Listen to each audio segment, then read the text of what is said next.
Señor, gracias. Gracias porque te podemos alabar, te podemos cantar con libertad en este lugar, tu casa, Señor.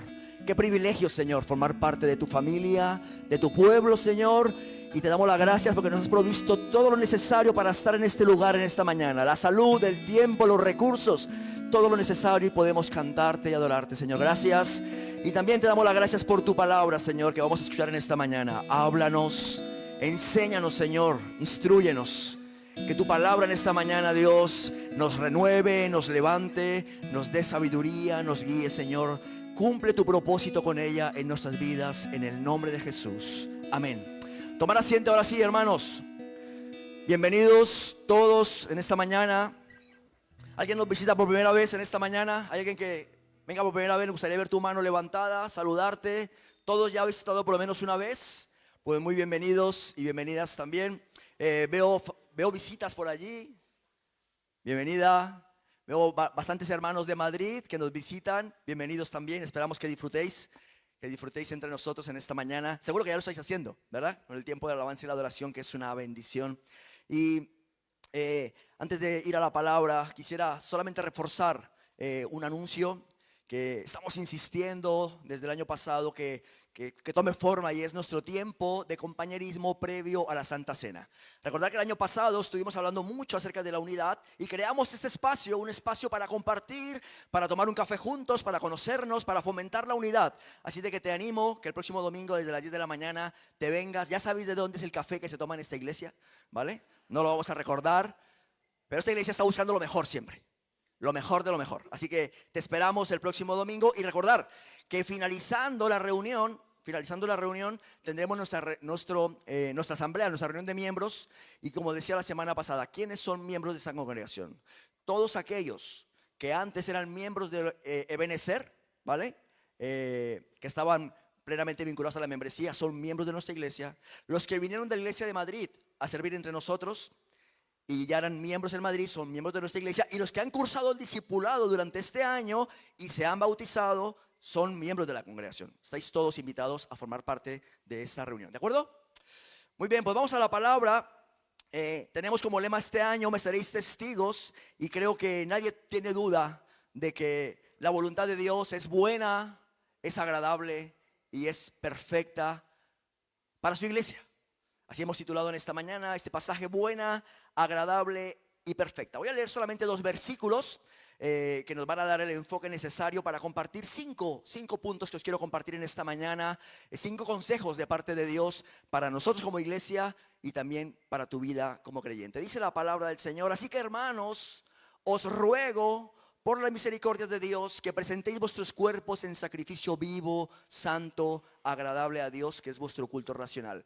No os conforméis a este siglo, sino transformaos por medio de la renovación de vuestro entendimiento, para que comprobéis cuál sea la buena voluntad de Dios, agradable y perfecta. Muy bien, vamos a hablar de este par de textos. La semana pasada, en la parte final del mensaje, nuestro hermano Ángel nos llevó a este pasaje de Romanos 12 y lo leímos todo. De hecho, recuerdo que Ángel públicamente se comprometió a tener unos compromisos personales. ¿Estás por aquí, Ángel? Sí. Muy bien. Luego preguntaremos cómo van tus compromisos personales, ¿no? Y nos dejaba ese reto, ¿no? De apropiarnos de lo que incluyen estos deberes cristianos, estas instrucciones que nos deja la palabra en nuestra vida, para que fuésemos prácticos. Y todos estamos plenamente convencidos de que la palabra del Señor ha sido inspirada por Dios, es buena, es agradable y es perfecta. ¿Alguien tiene dudas de eso? Por supuesto, estamos todos de acuerdo que la voluntad de Dios revelada para nosotros en las Escrituras es buena, es agradable y es perfecta. Y a través de ella nosotros somos enseñados, como dice 2 Timoteo 3:16, toda la Escritura es inspirada por Dios y útil para enseñar, para corregir, para redarguir y para instruir. Así que por eso creemos, y vamos a hablar en esta mañana acerca de la buena voluntad de Dios, agradable y perfecta para nosotros. El sábado pasado tuvimos oportunidad de disfrutar de nuestro primer tiempo de ayuno de este año aquí en este lugar, y durante la enseñanza compartí a los hermanos una cosa muy breve, un pensamiento muy breve acerca de que Dios es un Dios de orden. ¿Cuántos creemos esto? Dios es un Dios de orden. De hecho, lo vemos, así lo encontramos en la palabra, lo vemos en la creación. cómo Dios creó todas las cosas. Antes de que Dios crease las aves que surcan los cielos, antes de que crease los animales marinos, los animales terrestres, creó primero los cielos y la tierra, para que luego tuviesen dónde moverse, en dónde habitar, ¿vale? Y dice la Biblia que, paso seguido, lo que hizo fue, separó la luz de las tinieblas. Y es lo mismo que sucede en nuestra vida cuando nosotros llegamos a Cristo. Dios inicia un proceso en nosotros que tiene un orden. Lo primero que Dios hace en nosotros es sacarnos de las tinieblas y llevarnos a la luz. Hay un orden establecido, un orden necesario en el que Dios se mueve, y eso es lo que nosotros experimentamos. Pasamos de muerte a vida. Dios quiere que seamos luz, lo hemos escuchado recientemente, pero para que eso suceda, primero tiene que dar un paso en nuestra vida que solamente Él lo puede hacer, y es sacarnos de las tinieblas y llevarnos a su luz. Cuando Cristo llega a nuestras vidas, inicia una obra en nosotros en la que empieza a poner orden en nuestra vida. De alguna manera el Señor empieza a inquietarnos a que haya un orden de prioridades en nosotros que antes no teníamos. La palabra nos anima a que seamos ordenados en la administración de nuestro tiempo. Mirad bien cómo andéis, dice la Biblia, como sabios y no como necios, redimiendo bien el tiempo. Y encontramos un montón de consejos que el propósito de Dios es traer orden en nuestra vida. Orden en la economía, orden en nuestras relaciones, orden en nuestra gestión familiar. Todos consejos preciosos que Dios nos deja en su palabra, buena, agradable y perfecta. Pero hay un orden, hay un orden. Todos los consejos que leemos en el capítulo 12, que lo leímos la semana pasada, y que está titulado como Deberes Cristianos, son los deseos de alguien que te ama y quiere lo mejor de lo mejor para ti. Quiere que en tu vida se establezca su orden. No el tuyo, no el que me parezca bien, sino el suyo. Y inicia un proceso para que se establezca de forma gradual en nuestra vida. Y en el pasaje que hemos leído hay más de 30 consejos de vida. Unos enfocados en el servicio, otros enfocados en la familia, otros enfocados en la vida de iglesia, otros en la vida social, otros a nivel personal. Si luego lo lees, ese pasaje de Romanos 12, cuéntalos, ¿vale? Te puede salir alguno más. Pero yo hice un análisis rápido y más o menos encontré 30 consejos. Los que somos padres, ¿cuántos aquí sois padres o madres? ¿Verdad? Los que somos padres, somos conscientes de lo que supone ver que tu hijo o tu hija está haciendo algo que le va a dañar, algo que no le conviene, que va a traer alguna herida a su vida, ya sea física, emocional, espiritual, ¿no? ¿Y tú qué quieres? Darle un consejo. ¿Tú quieres darle un consejo? Y te gustaría encontrar la forma de entrar en él, en su cerebro, y llegar a ese lugar en donde él entiende las cosas, las razona y toma decisiones acordes al consejo, ¿verdad? Te gustaría tener ese poder. Y tú como padre dices, pero no lo entiendes, pero no lo ves. Y él te mira diciendo, madre mía, ¿verdad? Y a ti te gustaría como padre tener esa capacidad, ¿no? De entrar en él y transformar algo en su interior, en su mente, para que acepte el consejo porque le beneficia. Y es lo que Dios, a través de su palabra, nos ha dejado un montón de consejos, un montón de instrucciones que son beneficiosas para nosotros. Son consejos maravillosos y Dios nos insiste en esta mañana, lo vamos a ver luego cuando analicemos el pasaje, de que lo procesemos, de que lo analicemos, de que lo aterricemos en nuestro pensamiento, en nuestro corazón y comprobemos que es bueno, que su voluntad es buena, es agradable y es perfecta para nosotros. Pero la mayoría de los consejos que encontramos en la palabra no son de fácil cumplimiento para la mayoría de los mortales. Algunos dirán, no, yo no tengo ningún problema. Pero yo me encajo en el perfil de los que nos cuesta llevar al cumplimiento la buena voluntad de Dios sobre mi vida. Por poner un ejemplo, algunos 4 versículos aquí. Dice Romanos 12 del 14 al 17, bendecid a los que os persiguen. Cuando tú escuchas que alguien te está criticando, que alguien está hablando mal de ti, que alguien está contando algo que no es verdad, o que tú dijiste algo en confianza, ¿no? Y de repente sabes que se está utilizando esa información de mala manera. Tú lo bendices, ¿no? Sí, no. Ahora, Dios lo bendiga. No, hay algo en tu interior que te dice, Dios lo bendiga, pero con mala uva, ¿no? ¿Verdad? Bendecid y no maldigáis. Dice, gozaos con los que se gozan. ¿De verdad? Cuando sabes que a alguien le va bien, que compró coche nuevo, ¿y en qué andará metido el hermano? Yo no creo que ese negocio dé para tanto. Este quizás nos lo llamamos más fácil. Llorad con los que lloran. Claro, es que ese se ve bien. Unánimes entre vosotros, no altivos, asociándoos con los humildes. No seáis sabios en vuestra propia opinión. Yo te digo a ti que cada uno de estos supone una batalla personal en la vida del creyente. No paguéis a nadie mal por mal. Procurad lo bueno delante de los hombres. Y sigue escribiendo Pablo más consejos, hasta 30 conté. Así que vamos a ver en el versículo 1 el proceso que yo entiendo que Dios nos anima a llevar a cabo para que podamos verdaderamente disfrutar de esa buena, agradable y perfecta voluntad de Dios para nosotros. Dice, versículo 1 dice, así que hermanos, os ruego, escribe Pablo, os ruego por la misericordia de Dios. Como decíamos, toda la Biblia ha sido inspirada por Dios. Por lo tanto, pensemos por un momento que este ruego, esta súplica que Pablo escribe aquí, no se dirige exclusivamente a los hermanos en Roma. Es el Espíritu Santo quien nos la dejó escrita en su palabra para nosotros. Hermanos, os ruego, os suplico. Es una súplica que el Señor nos quiere recordar en esta mañana. Es su forma de insistir en nosotros, ¿vale? Para que nos tomemos en cuenta lo que nos dejó revelado en su palabra. Os ruego, os insisto, por favor, tomarlo en cuenta. Una de las declaraciones más vehementes y atrevidas de Pablo la encontramos en 1 Corintios 11:1. Escribe Pablo, sed imitadores de mí, así como yo de Cristo. Hasta suena prepotente esto. ¿A que sí? Hasta suena prepotente. Lo cierto es que al leer este ruego y esta súplica que Pablo nos deja aquí escrito, os ruego, hermanos, por la misericordia de Dios, evidencia y le da toda la autoridad a Pablo para decir, sed imitadores de mí así como yo de Cristo. Porque lo que Pablo está manifestando es que él tiene el mismo deseo en su corazón que Cristo tiene por los hermanos, que Cristo tiene por la iglesia. El mismo deseo que hay en el corazón de Pablo es el corazón, manifiesta también el corazón de Cristo por cada uno de nosotros.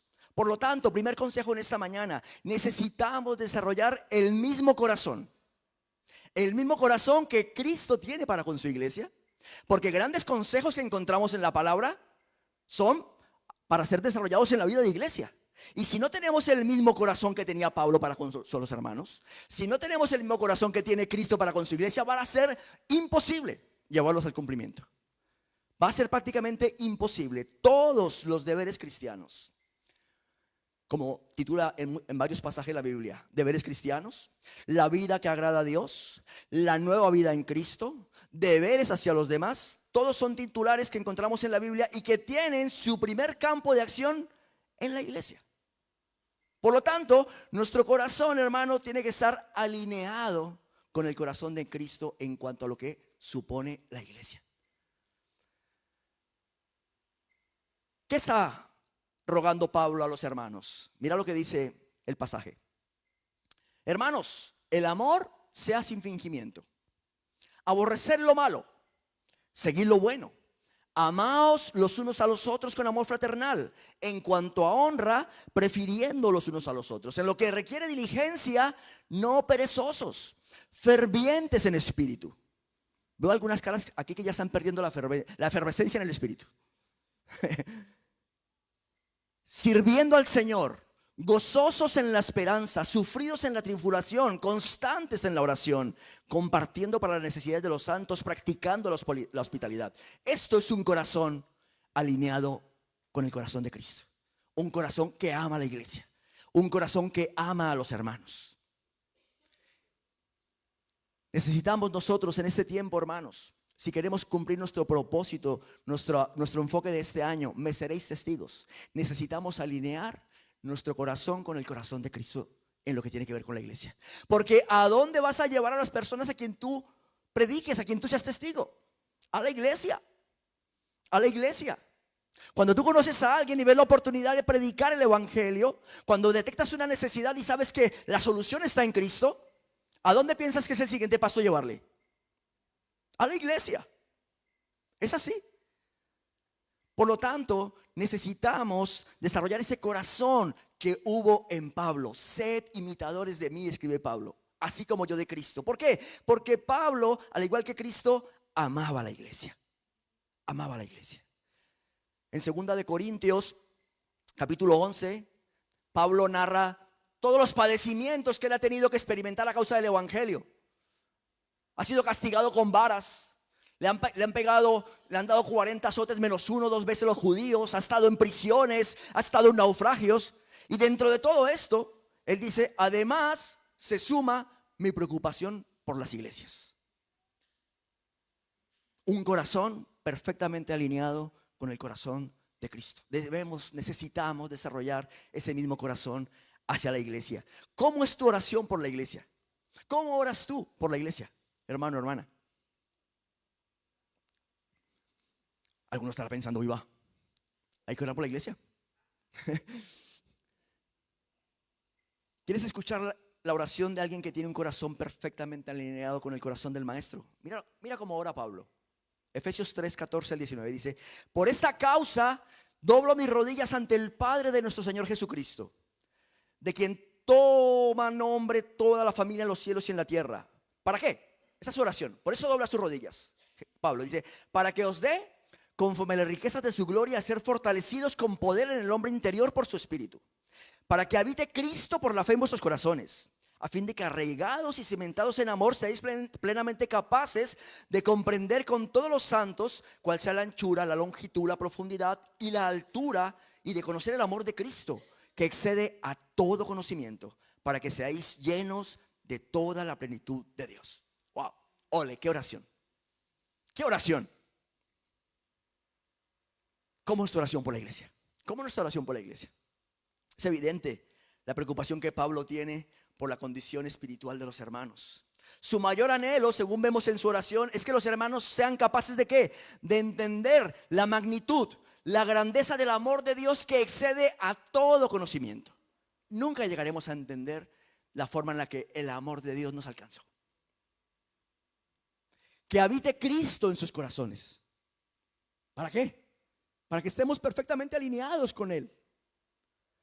Que estén fortalecidos por el Espíritu Santo, dice Pablo, y que sean llenos de la plenitud de Dios. Pablo nos evidencia que su amor por los hermanos, para que Cristo habite en ellos, que sean llenos de la plenitud de Dios, que sean capaces de entender la grandeza del amor de Dios, tiene que manifestarse de alguna manera, de forma práctica en su vida. Por eso nos deja siempre los deberes cristianos, la nueva vida en Cristo. Alguien que ama, alguien a quien amas, tan solo le deseas lo mejor de lo mejor. Y el Señor que nos ama, aquí lo hemos escuchado esta mañana, ¿no?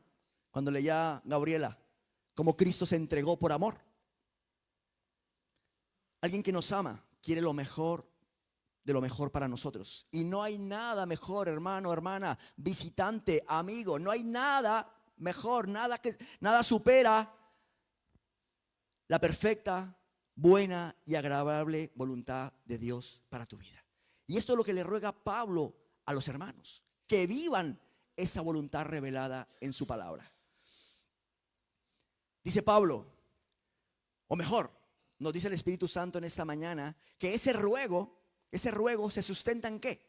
En las misericordias de Dios. Dice, os ruego por las misericordias de Dios. Yo he titulado este punto, una buena base, un buen punto de partida. La base en la que se apoya Pablo para animar, para rogar, para instar, para exhortar a los hermanos es que recordemos que la misericordia de Dios nos alcanzó sin merecerlo. Para empezar, para emprender algo, necesitas tener una buena base. Y es lo que Pablo está intentando hacer. Y yo os voy a animar a que viváis, a que disfrutéis, a que descubráis la buena voluntad de Dios que ha sido revelada en su palabra. Pero voy a hacer una cosa. voy a utilizar un elemento para que veáis lo importante que es esto en vuestras vidas, y voy a tomar como base recordaros que antes estabais fuera de la misericordia del Señor. Escribe Pablo, capítulo anterior, Romanos 11, dice: pues como vosotros también en otro tiempo erais desobedientes a Dios, pero ahora habéis alcanzado misericordia por la desobediencia de ellos, así también estos ahora han sido desobedientes, para que por la misericordia concedida a vosotros, ellos también alcancen misericordia. Porque Dios sujetó a todos en desobediencia para tener misericordia de todos. Así que Pablo lleva 11 capítulos de su carta a los romanos haciendo conscientes a los hermanos de que no merecíamos ese amor, de que estábamos alejados de Dios, que todos éramos pecadores, pero que Dios manifestó su amor a través de Cristo. ¿Cómo? Enviando a Jesús a tomar nuestro lugar en la cruz cuando aún éramos pecadores. Dice Romanos 5:8. Mas Dios muestra su amor para con nosotros en que cuando aún éramos pecadores, Cristo murió por nosotros. Y lleva Pablo 11 capítulos revelándole a los hermanos nuestra condición, en la que nosotros también estábamos. Éramos hijos de desobediencia. Así estábamos todos alejados. Dice: recuerda en esta mañana, hermano, hermana, que la misericordia de Dios te alcanzó. Y está hablando, por supuesto, que está hablando de Israel. Cuando dice que por la desobediencia de ellos, si leéis un poco atrás, está hablando de Israel. Y dice que gracias a la desobediencia de Israel, Dios extendió su misericordia hacia nosotros. Pero que un día, gracias a la misericordia que extendió hacia nosotros, ellos volverán a experimentar su misericordia. Porque Dios es misericordioso.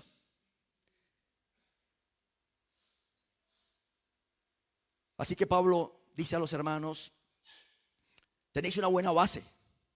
Tenéis que recordar que habéis sido comprados por precios, que vuestra salvación no fue gratuita. Cristo murió por nosotros y eso tiene que servirnos a nosotros. No olvidarlo, tenerlo presente, tenerlo como base, como punto de partida. ¿Para qué? Para encaminarnos por gratitud o por amor. ¿A qué? A vivir la buena, perfecta y agradable voluntad de Dios en nuestra vida.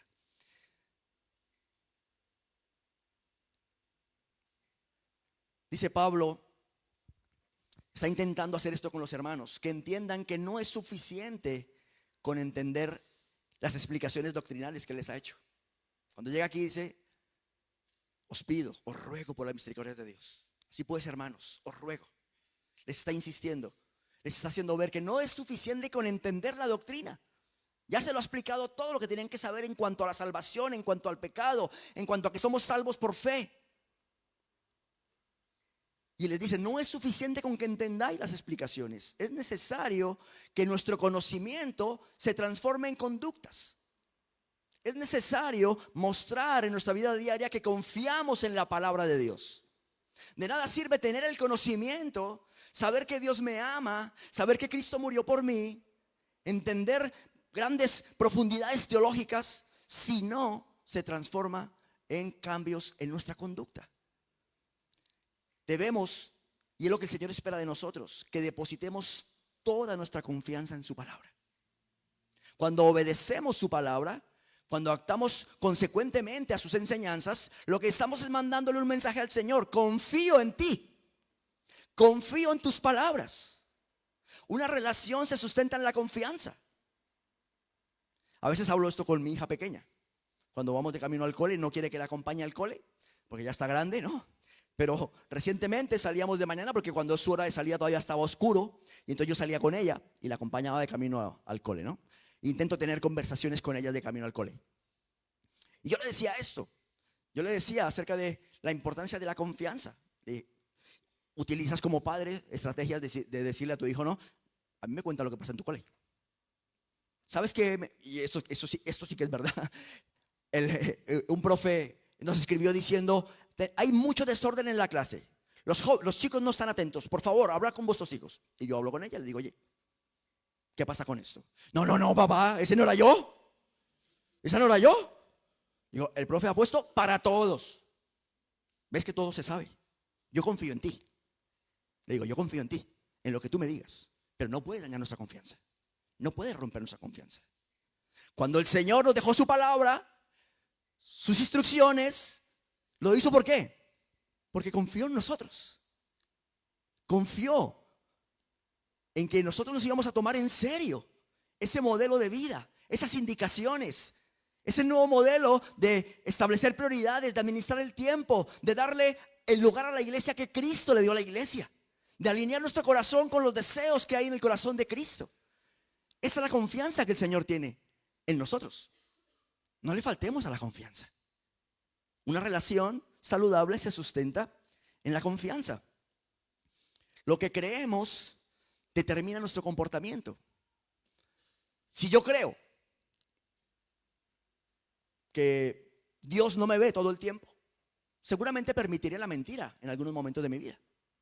Ahora bien, si yo creo que Dios me ve todo el tiempo, si yo creo que el pecado no me aleja de Dios, por lo tanto no creo lo que dice la palabra, pero si yo creo que el pecado no afecta mi relación con Dios, pues me permitiré ciertos pecadillos. Pero si creo que la mejor condición en la que yo puedo estar es cerca de Dios y que el pecado es lo que me aleja de Dios, intentaré evitarlo, porque creo que no hay nada mejor que estar cerca de Dios. Porque lo que tú crees determina tu comportamiento. ¿Qué crees? ¿Que la palabra del Señor, su voluntad revelada en la Biblia es buena, es perfecta, es agradable? ¿Lo crees? Tiene que afectar nuestra conducta. De alguna manera tiene que afectar nuestro comportamiento.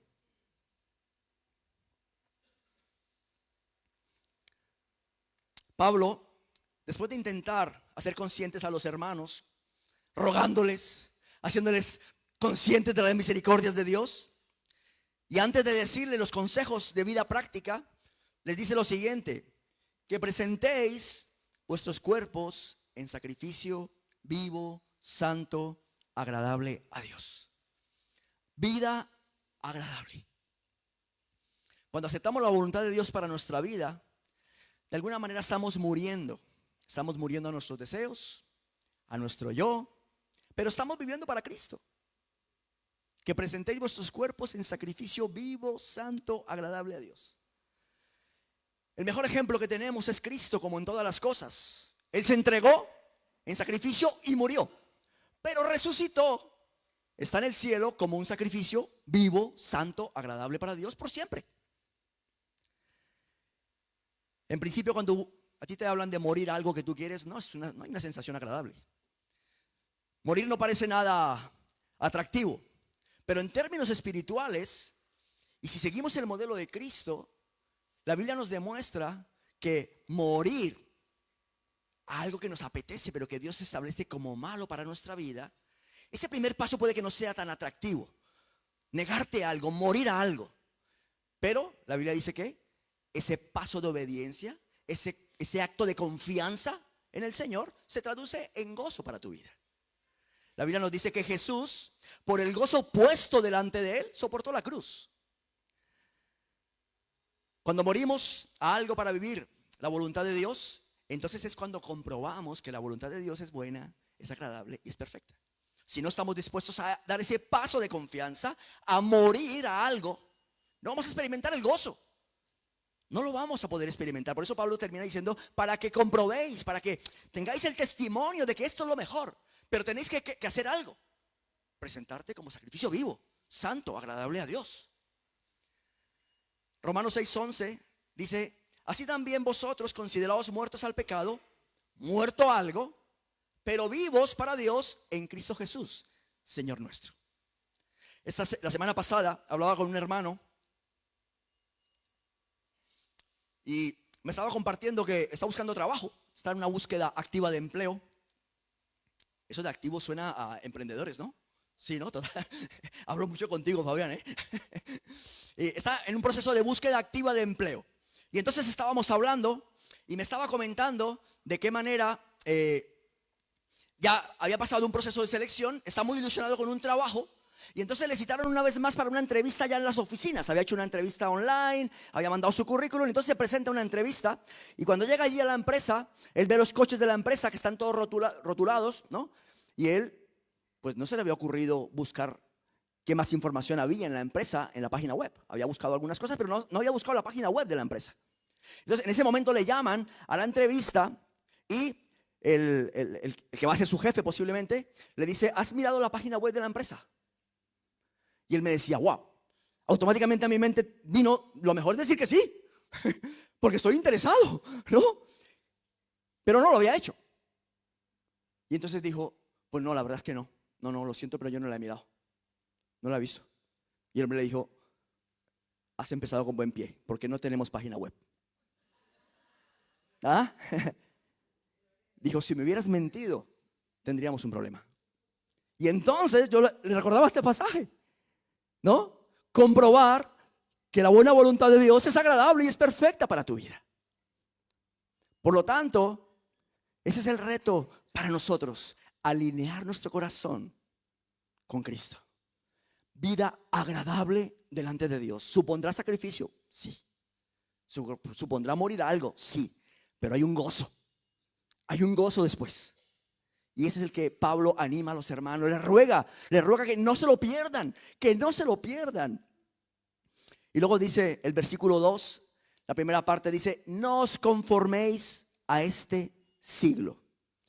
He titulado este punto, las cosas claras. La Nueva Versión Internacional lo pone, dice, no se amolden al mundo actual. El mundo en el que vivimos siempre irá en sentido contrario a lo establecido por Dios. Creyentes que leyeron este pasaje hace 500 años, fue totalmente actual para ellos. No habían coches, no había aviones, no se había inventado todavía el motor, no había internet, no había televisión, pero leyeron este pasaje y fue totalmente actual para ellos, hace 1000 años, porque así es la palabra del Señor. Permanece para siempre, ¿no? Y enseñamos algo en el discipulado, cuando hablamos acerca del verdadero problema que experimenta el ser humano, no es con cuánto vive en el lugar, el país en el que nace. El verdadero problema del ser humano se llama pecado. Por eso la palabra del Señor nunca va a cambiar.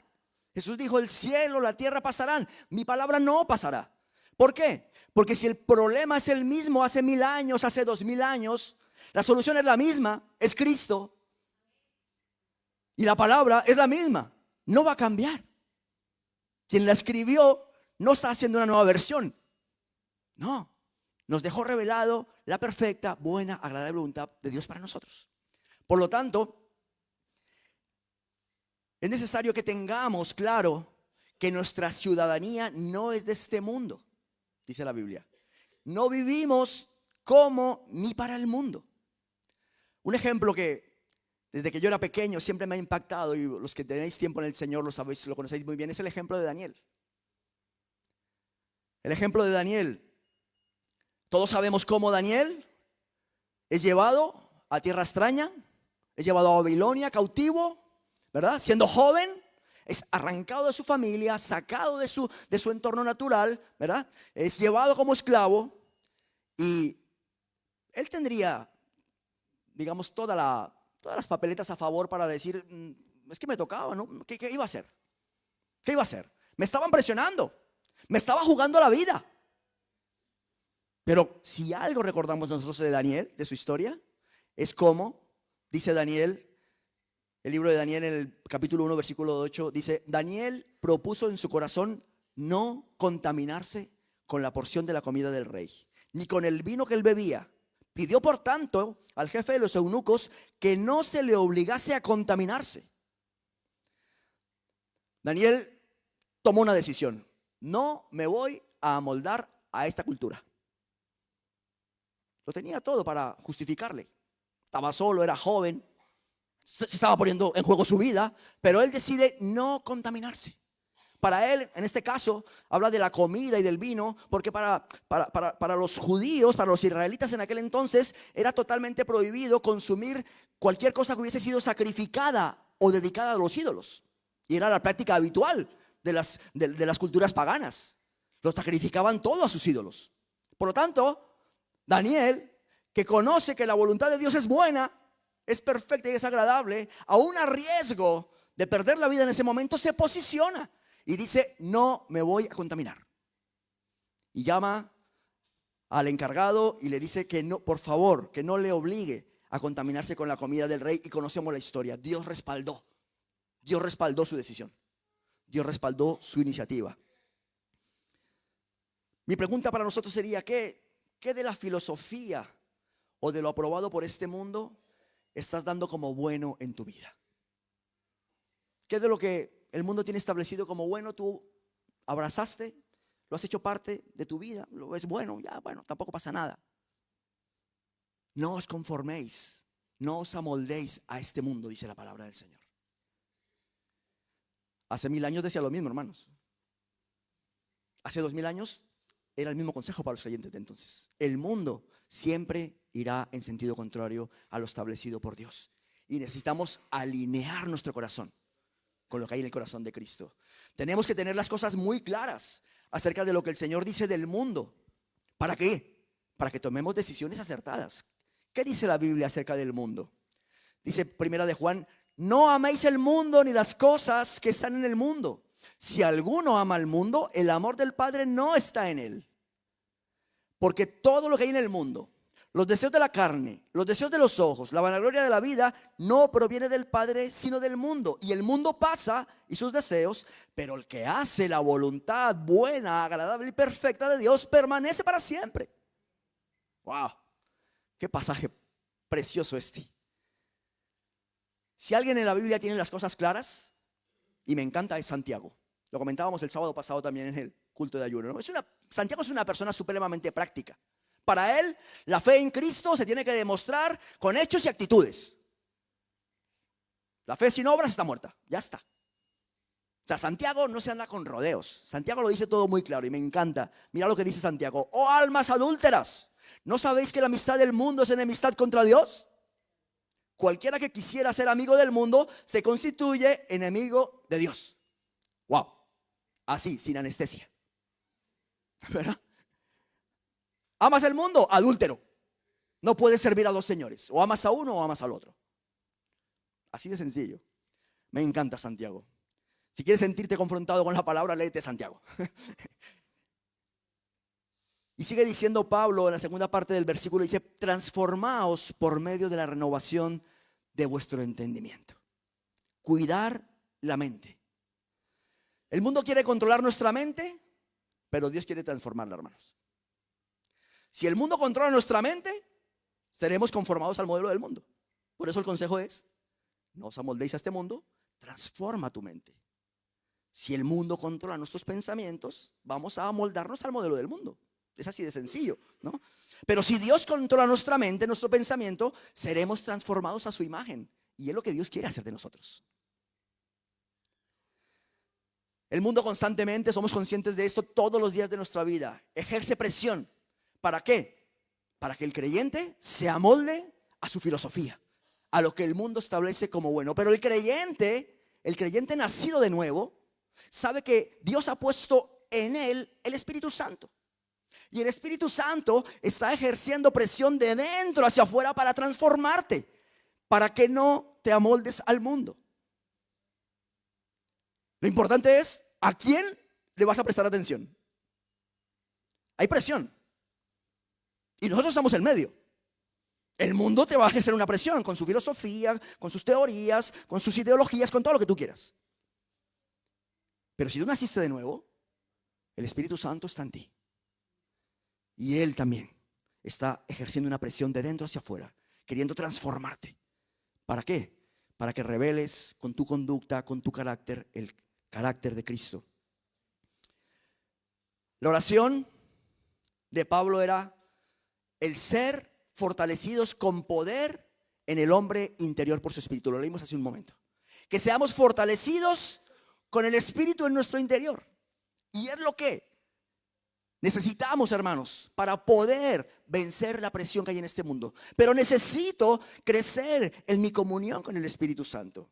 A medida que el creyente pasa tiempo en oración, a medida que el creyente pasa tiempo meditando, memorizando la palabra, haciendo parte de su vida interior la palabra de Dios, Dios irá produciendo gradualmente en él una mente más espiritual y menos mundana.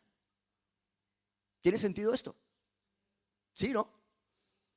Si tú tienes un vaso con pon lo que tú quieras, pero empiezas a echarle agua, ¿qué terminará pasando? Terminará pasando sacando todo lo que había y quedará lleno de agua.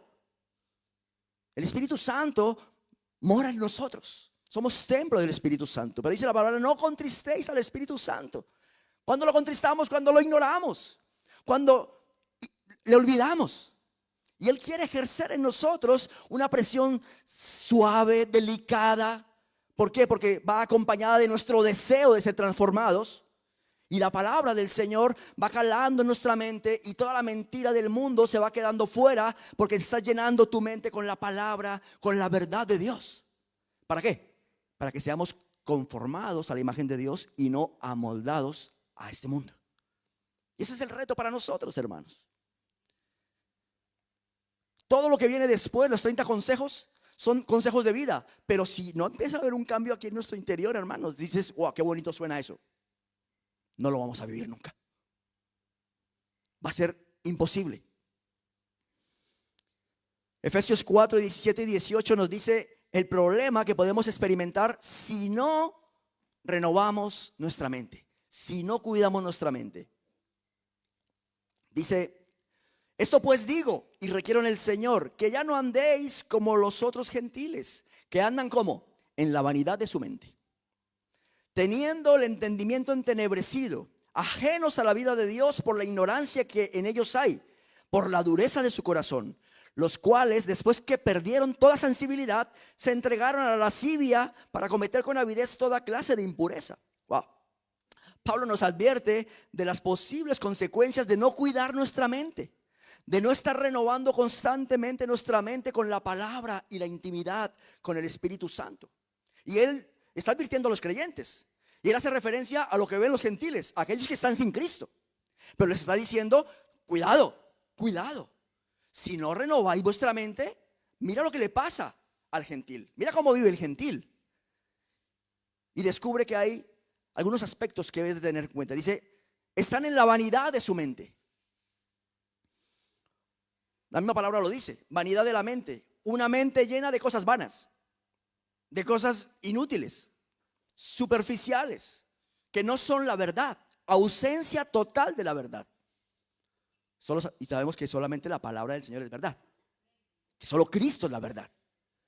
Por lo tanto, ellos están en la vanidad de su mente, la mente llena de cosas.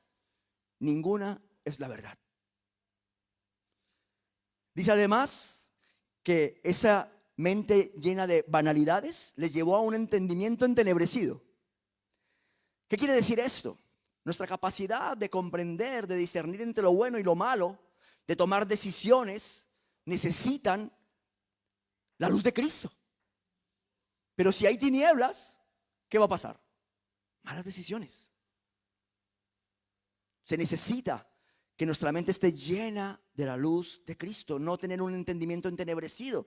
Está entenebrecido, nos vemos arrastrados por las filosofías de este mundo que ya sabemos quién las promueve. Dice la Biblia que el príncipe de la potestad del aire, el espíritu que opera en los hijos de desobediencia. Él es el que está moviendo la filosofía de este mundo. Cuidado, si no renuevas la mente, si se llena solamente de cosas vanas, banalidad de la mente, siguiente paso, entendimiento entenebrecido. No sé qué hacer. ¿Cuál es la voluntad de Dios? La voluntad de Dios está en su palabra. Se ha quedado bloqueada tu capacidad de discernir entre lo bueno y lo malo. Siguiente paso. Esa es la decadencia de un creyente que no se toma en serio alinear su corazón conforme al corazón de Cristo, que no tiene las cosas claras, que no busca vivir la vida agradable delante de Dios y que no cuida su mente. Siguiente paso es dureza de corazón. Un corazón endurecido no acepta corrección. Es altivo, se hace sabio en su propia opinión, es resistente a la verdad. Y todos sabemos lo que dice la Biblia acerca del altivo. ¿Qué le pasa? Que Dios le mira de lejos. Que Dios le mira de lejos. Siguiente paso, y sigue bajando. Ajenos a la vida de Dios. Jesús declaró, yo soy el camino, yo soy la verdad y yo soy la vida. Conocemos este pasaje, ¿verdad? Pues la verdad y la vida van juntas. Si no quieres la verdad de Dios, que es su palabra, no pretendamos experimentar, vivir la vida de Dios. Queremos las bendiciones, las bondades, las promesas de Dios. Es necesario la verdad. La verdad y la vida van juntas. La verdad es Cristo, la verdad es su palabra. Siguiente paso. ¿Has visto cómo va cayendo el creyente, no? Que no renueva su mente, ¿no? Mente vana, llena de cosas sin verdad. Entendimiento entenebrecido. Corazón endurecido. Y ahora, insensibilidad. Perdieron toda sensibilidad, dice la palabra. Todo les da igual. Se termina aceptando y justificando el pecado, creyendo que tienen la razón. ¿Por qué? ¿Por qué creen que tienen la razón y lo defienden? Porque su entendimiento está entenebrecido. Su corazón se ha endurecido. Están ajenos a la vida de Dios. Por lo tanto, ya todo da igual. ¿No parece esto el mundo en el que vivimos? ¿A que sí?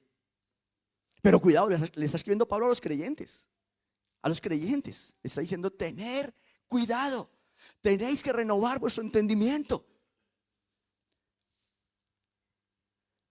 Y termina el pasaje tristemente diciendo, como consecuencia se entregan a todo tipo de pecado, a toda clase de impureza.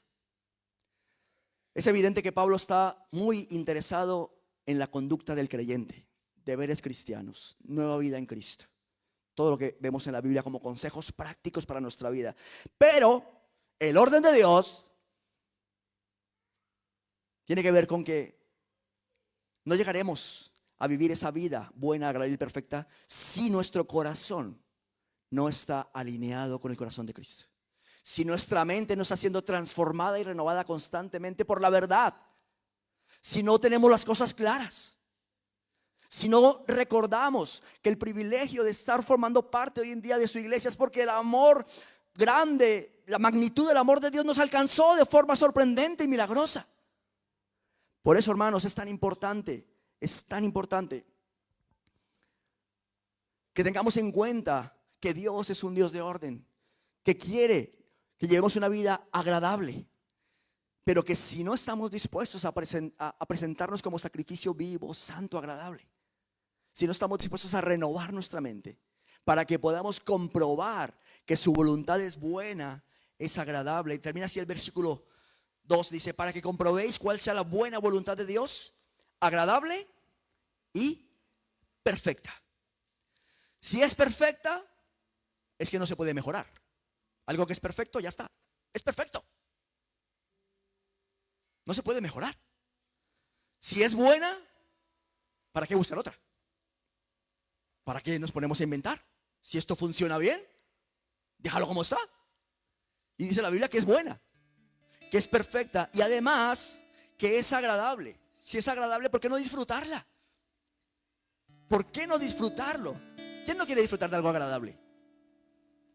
Todos queremos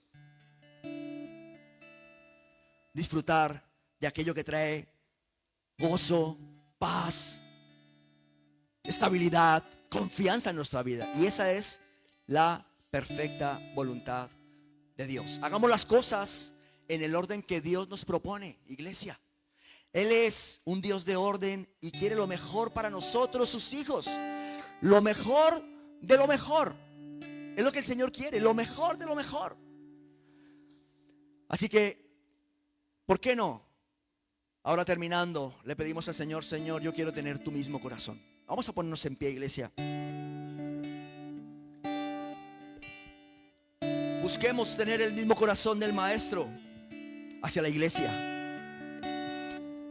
Tenemos una base sólida, iglesia, en la que podemos confiar sus promesas, su amor demostrado de forma práctica hacia nuestra vida. Busquemos la vida que agrada a Dios. Él quiere lo mejor. Es importante que tengamos las cosas claras, hermanos, hermanas, las cosas bien claras. Tengamos la misma opinión que Dios tiene acerca del mundo. El mundo pasa y sus deseos, pero solamente el que hace la voluntad de Dios permanece para siempre. ¿Cuánto quisiera que esto se nos quedara grabado en el pensamiento, en el corazón, verdad? Y que cuando de alguna manera quiera la vieja naturaleza llevarnos en sentido contrario al corazón de Cristo, recordemos esto. quiero verdaderamente permanecer en sus palabras, porque me garantizan permanecer para siempre. Cuidar la mente. ¿Cuánto necesitamos de eso en este tiempo, hermanos? Hoy nos llenan la mente constantemente. Ya no tienes escapatoria, ¿verdad? Estás siempre metido en una pantalla, el ordenador, el móvil, la tele. Siempre hay información, siempre, constantemente. Y dice la Biblia, si no renuevas tu mente con la palabra del Señor, que es la verdad, si no renuevas tu mente buscando la influencia del Espíritu Santo que está en ti y puede transformarte de dentro hacia afuera, tarde o temprano sucumbiremos a la presión de fuera. Estamos en medio. Tenemos como reto este año, hermanos, ser testigos. Ser testigos. Demostrémosle al mundo que no hay nada mejor que vivir la buena, perfecta y agradable voluntad de Dios. Que el mundo lo vea. Dicen que nuestros actos hablan más que nuestras palabras, ¿no? Queremos salir a predicar, lo haremos si queremos salir a predicar. Pero qué bueno que tus palabras vayan respaldadas con tu conducta, con tu vida. Que no tengas que decir nada. No me cuentes nada, si yo sé que tú eres de otra raza. Oremos, hermanos, y adoremos al Señor.